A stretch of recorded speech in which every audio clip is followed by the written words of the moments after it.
Welcome, this is Filthy Off-Road Adventures and I'm Matt. And guess what? We're not in southeast Queensland anymore. Let's catch you up. Yeah, guys. Hi. See ya. Hi, Ivy. So it begins.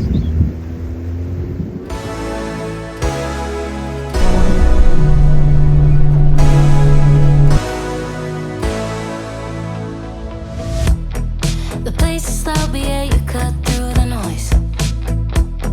I wish I knew what you were thinking of. One last drink before it's time to go home. I had my chance, but I screwed it up once more. It's been years and it still kills me. Your dynamite, so fucking pretty. Hold on, darling, don't let me down. Hope that you feel it too, just give me a sign. 'Cause I know it ain't over. You feel it too, right?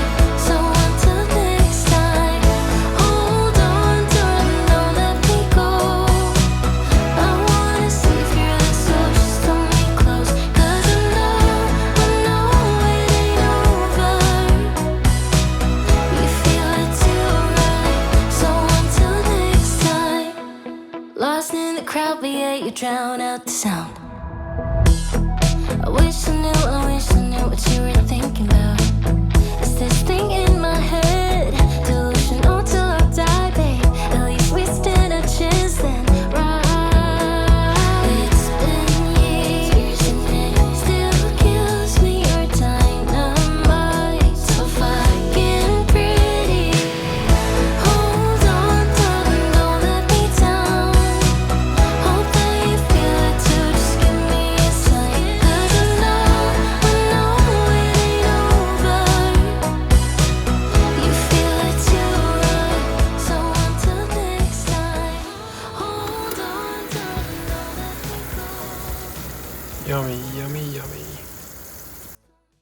So this is pretty exciting. This is actually the third day. So this is the third day of travel. So I've done virtually very little filming on day 1 and 2.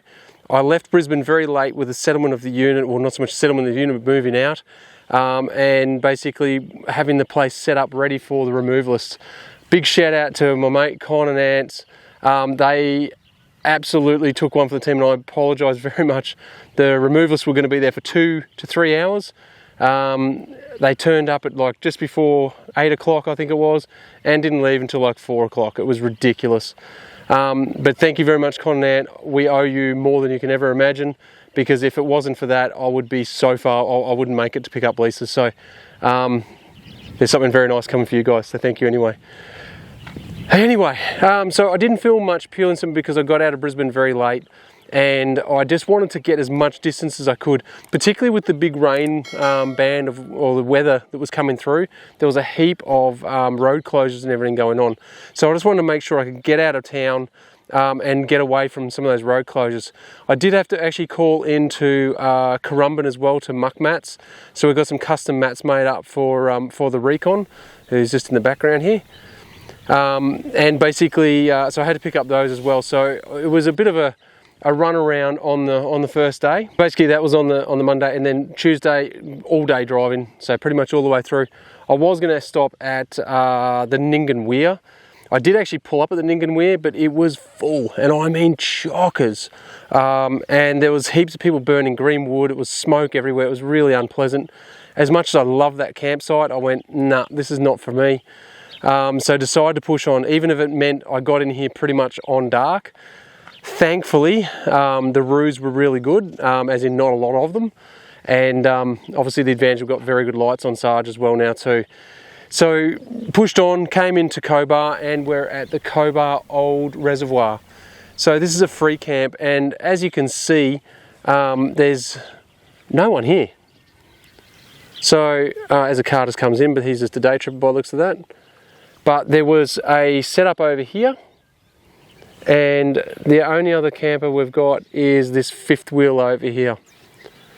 So other than that, it's just Whingy, Ivy and I. Hey Dumps. She's a bit sooky. She's sooky because she wants to get in the car as always. But look, it's a great campsite. Look, today, I'm not sure where I'm going to get to be honest.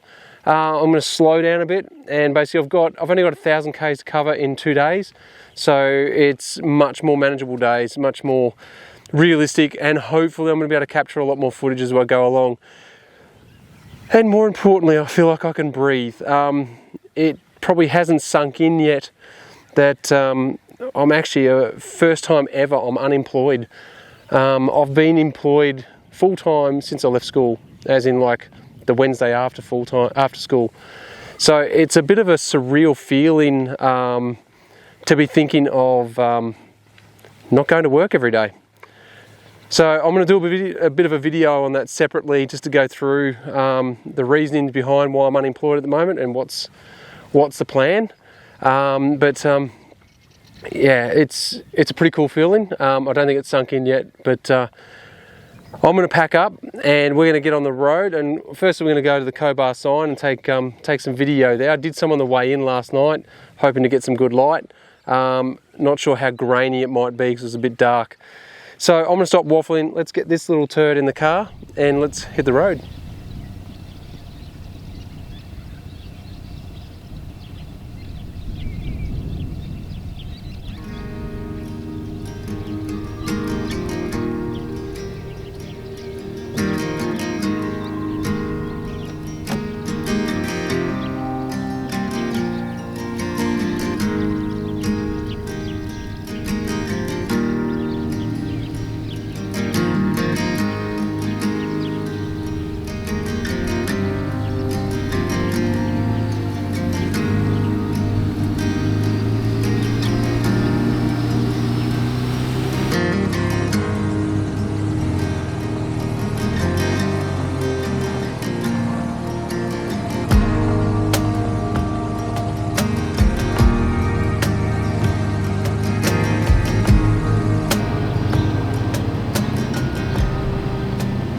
So welcome to the Cobar sign. So this was actually it was the Great Cobar copper mine from I think it was founded about the 1870s. It's become a bit Instagram famous. So everyone lines up here with their vans, and it's a bit of a thing that all the travellers seem to do. So I've got to do it. I really wanted to come here because obviously this time we've got the Reconn. I wanted to come here because the last time we were at this place was actually with the ModCon. So it was the last trip we did in the ModCon. So I was really keen to get here and actually just have a side-by-side comparison of the photos. Anyway, so it's, what is it? It's just past 9 o'clock. I'm going to head off now. We're going to start heading towards Adelaide. I want to try and pull up a bit early tonight. I don't want to do a 12-hour day again, so I want to try and get, I think I've got 10 hours to get to Adelaide of driving, so I'm probably going to break it up to about that 5 hours a day. Bit more relaxed, and hopefully, like I said earlier, try and capture some more footage for you guys. Anyway, there's a queue here to line up for the photos, so I'll get out of the way. Let's get on the road.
Okay, so we've just set up at a free camp. I will chuck the name in below because, or I'll put a little screenshot up above. I just can't remember what it's called, sorry, but we're just sort of southwest of Cobar. So this looks pretty good. We've actually just had another lot of campers turn up, so I'm going to get this leveled out, set up, and let's have a really nice, relaxing night. It's only just gone 4:30, so heaps of time to do some editing for you guys. See you soon. Okay, so I've just done a very quick setup. All I've done is basically pop the top. I've actually put the awning out today. This is the first time I've had it out on this trip. I've actually run it a lot lower, and the reason being is obviously, as you can see, the sun is quite low. So like I said, it is only it's nearly 4 o'clock, so it's not super late, which is good. It's the first time I've got into camp early. I want to do a little bit of editing. The camper that I talked about that came in, he originally parked up here and then went down to give himself some space. It genuinely wouldn't have worried me because there's so much room here. The other thing too is there was this cool train that just parked up here for a while. I'm not sure why, I don't know anything about trains, but it's certainly long, but it wasn't the longest you've ever seen. Got some new gear for the awning after we went up on the camp with the other lifestyle owners, and one of them is the Peggy feet, and also the tie gear. Let me just show you. I'll just spin you around. So this is the Peggy Peg is the brand, and basically it's just a foot basically. So you can see your awning feet go in here. You buy them specific to each brand, and basically all it does is it just stops it from moving, and you just hammer it down. So it spreads the load a bit more than just the two little points there. Seems pretty good so far. It's certainly not moving anywhere. I haven't even got the anti-flap kit out because honestly there's not a lot of wind. It was just more so I wanted to use it. The other thing too is we've got some tie gear stuff as well. Whoop, you're right there, choking on the water. Flies are particularly friendly. Sorry about the blowing flies out of my face. So this is tie gear. Now I haven't used it this time purely and simply because I realised I didn't have my the right size bit without having to use a socket, and I just honestly can't be bothered pulling everything apart to get to it. Quality is very, very good. So not sponsored. There's no affiliation or anything like that. We paid for this out of our own money. I'm just very impressed with the quality of them. I actually saw these up at the camp. So this here is basically an attachment. So this goes into here. Bear with me trying to do it one-handed, especially for the first time.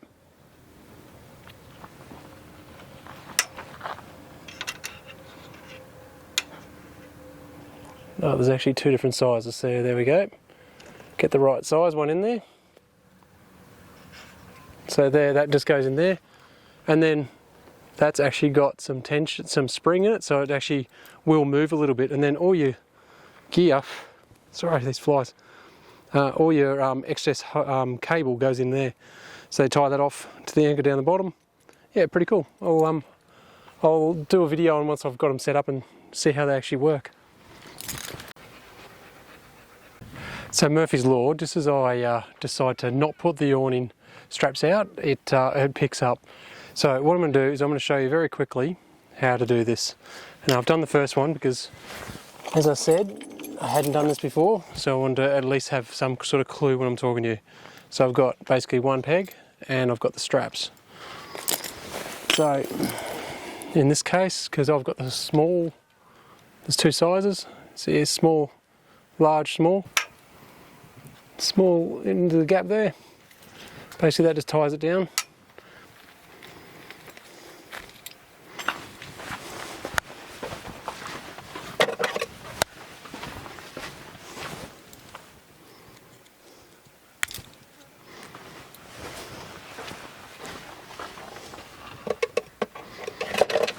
So there's just a zip tie on there. This here, literally, you just basically open that up like that and it allows you to pull it down. So then work out where you're going to put it. Start your drill. I've just used the rattle gun just because it's quickest and easiest to get. So, like that. Just release that a bit more.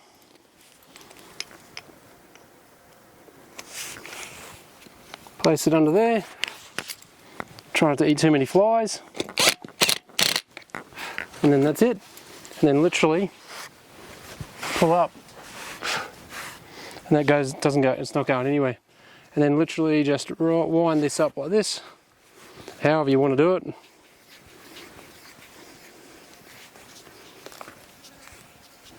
I'm just rolling it to the measurement of metric of Matt's hand. Tends to fit a lot of these things.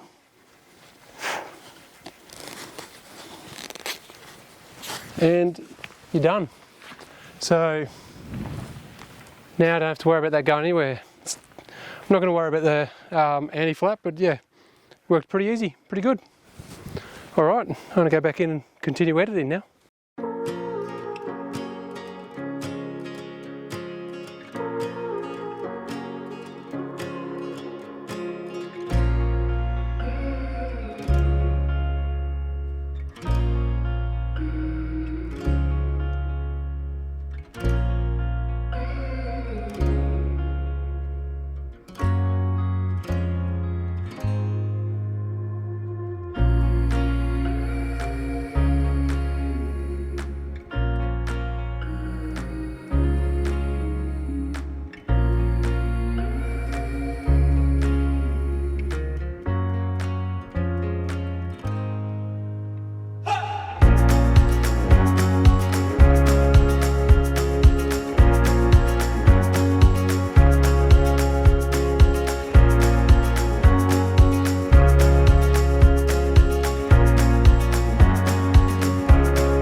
Caught behind Venetian blinds, had to reach for the city lights.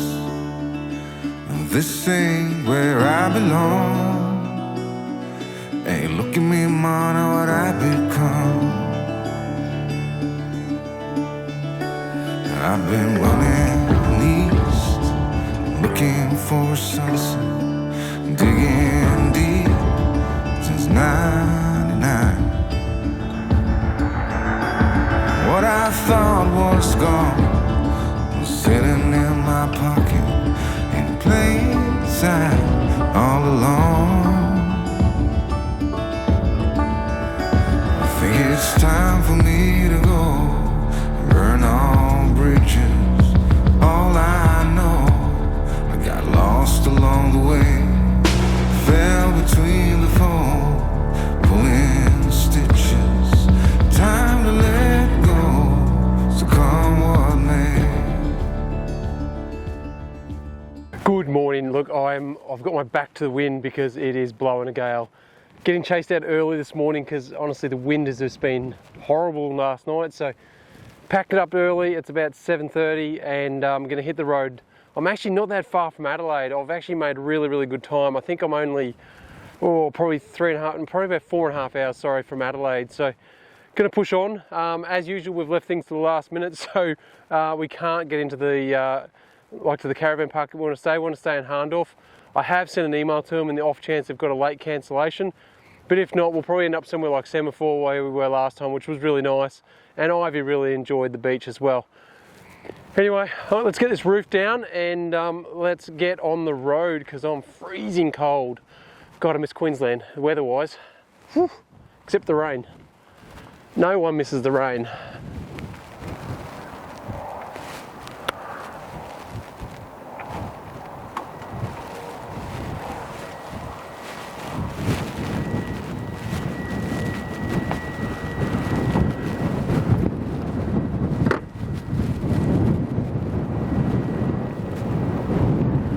So all you do is walk around, just make sure these are all tucked in, especially because it's new. Whoop. Hopefully the wind's not too bad.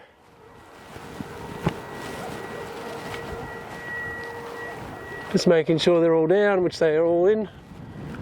The wind's not helping this part here. Whew, can't lose my hat.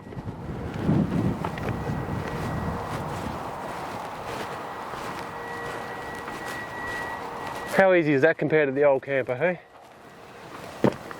Don't get me wrong, love the old camper, it was great. But how good's that? Just stand back and let it do its thing.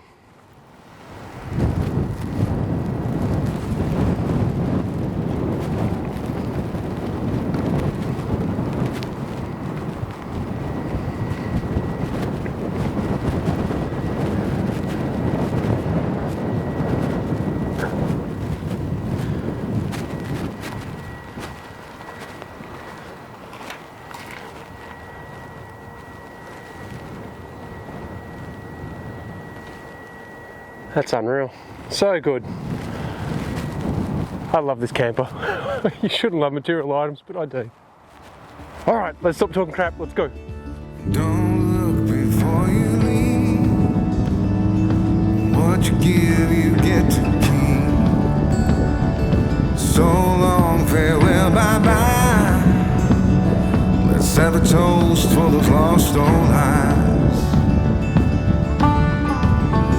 And my crooked little heart that seems so rebellious is falling apart right now. I'm bleeding, an easy kill, gonna leave it all behind. This is the Hallett wind farm. It's actually Hallett wind stage 2. It says 34 turbines. So this is just one blade, and you can see how big it is compared to Sarge. It is monstrous. So you can't actually see all of them here. So there's some just here, all the back through here, and there's some more further around the back as well. So there's 34 wind turbines, basically $166 million. Basically it powers, I think it's 40,000 homes, and they're huge. They're basically 100 and, sorry, I'm just reading this off the sign for you. Where is it? They are 124 meters above ground level for the highest point. So basically 80 meters to the center of the blades, and the blades are all about 44 meters. So 44 meters total. So yeah, pretty huge. Wind turbines are very controversial. People love them. Some say they're green, some say they're not. I'm not going to get into the politics of that. I just find them fascinating. I actually wanted to chuck the drone up there, but I just don't know what the regulations are, whether you're allowed to fly the drones around there or not. I might just do a quick Google, and if I'm able to, I might chuck the drone up and see how close I can get it up to them. So I just find them pretty fascinating, especially here. The winds around this area are pretty crazy, although I wish the winds are a bit better to get rid of these flies at the moment. Anyway, let me see if I can get this drone up.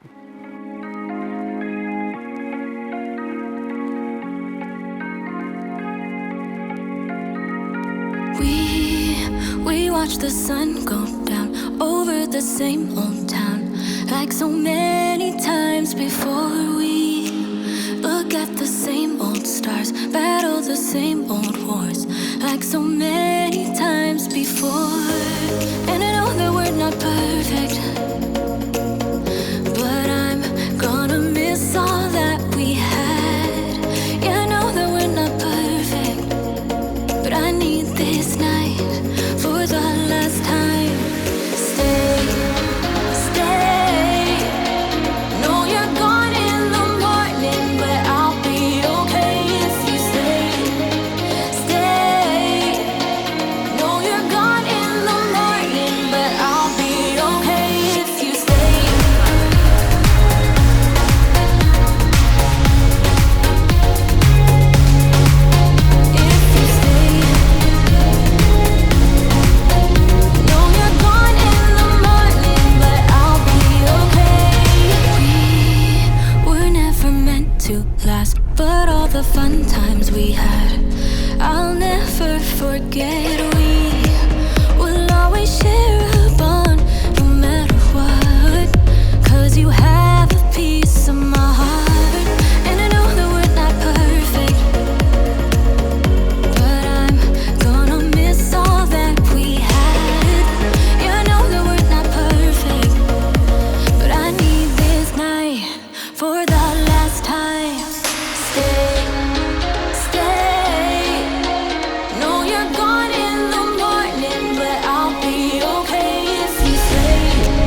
Good morning, welcome to Adelaide.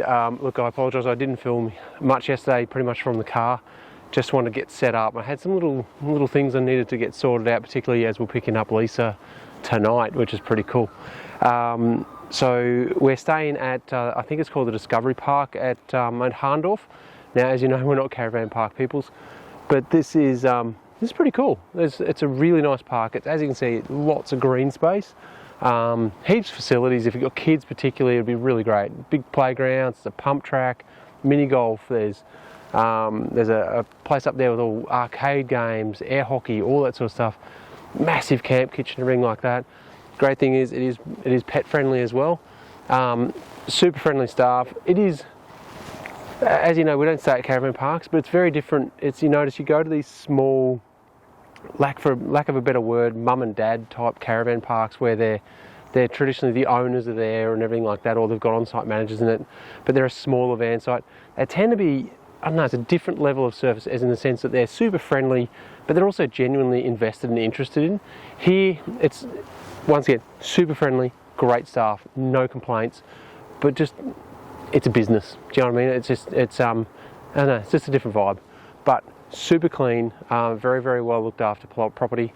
So if you are in Harndorf, definitely worth staying here if you're after a caravan park.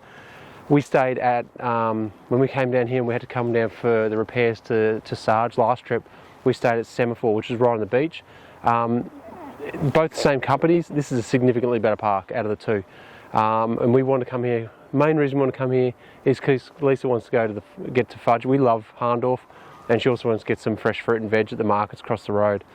So plan today is I am going to be editing all day because I've got I'm on a deadline to get a video finished for tonight, and I'm not close to being finished. So today is lock myself in the van day and do some editing, and then basically after that pick up Leisa about 6 o'clock tonight, which is pretty exciting, and then we start properly. We're off. So this will be the last episode you see before we're actually full-time travelling, and particularly as we head across the Nullarbor. So we were going to have 12 days, we've now only got 10, but that's okay, 10's okay. And we're going to be doing it again anyway, so we're going to go across, explore what we can. Alright, let's get into it.